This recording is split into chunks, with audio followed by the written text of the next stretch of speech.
BPF দলৰ যিটো দিছপুৰ চলো যাত্ৰা ডিষ্ট্ৰিক্ট ৱাইজত যিটো প্ৰগ্ৰাম লৈছিল এইটো আমাৰ আজি শেষ হৈ গ'ল। ভেৰগাঁও জিলাই লাষ্ট 10টা জিলা আছে, 10টা জিলাটো আমি কমপ্লিট কৰিলোঁ।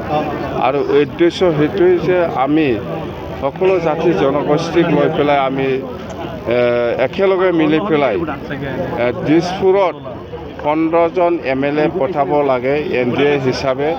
এইটো উদ্দেশ্য লৈ পেলাই আমি দিছপুৰ চলো যাত্ৰা আৰম্ভ কৰিছোঁ। গোসাইগাঁৱৰ পৰা আজি ভেৰগাঁও শেষ হৈ গ'ল।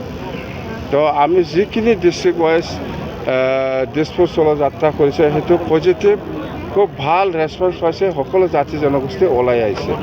তো আমি ভাবোঁ যিটো 2026 বিহুৰ আগত যিটো নিৰ্বাচন হ'ব, ইয়াত আমি 15টা সমষ্টিত NDA হিচাপে 100% আমি পঠাই দিব পাৰিম। আৰু দিছপুৰত নতুনকৈ চিফ মিনিষ্টাৰ আমি ডক্টৰ হিমন্ত বিশ্ব শৰ্মা ডাঙৰীয়াক আমি পাবলৈ সক্ষম হ'ব।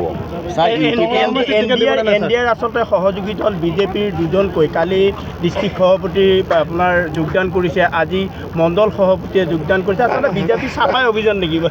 নাই, বিজেপি চাপাই অভিযান বুলি আমি ক'ব নোৱাৰোঁ। হয়তো ইহঁতৰ ডিষ্ট্ৰিক্ট পৰ্যায়ৰ যিটো লিডাৰশ্বিপ ইহঁতৰ ওপৰত হয়তো সন্তুষ্ট নহয় কাম কৰাৰ ক্ষেত্ৰত, সেইকাৰণে BPF দলত সোমাই যায়। একে BPFত থকা আজিৰ দিনত, পিছত কি হয় মই ক'ব নোৱাৰোঁ। আজিৰ দিনত বিজেপি বা BPF একেলগে চৰকাৰ চলাই আছে। যদিও আমাৰ ফালে আহিছে একো নহয়, আমি একেলগে কাম কৰি যাম।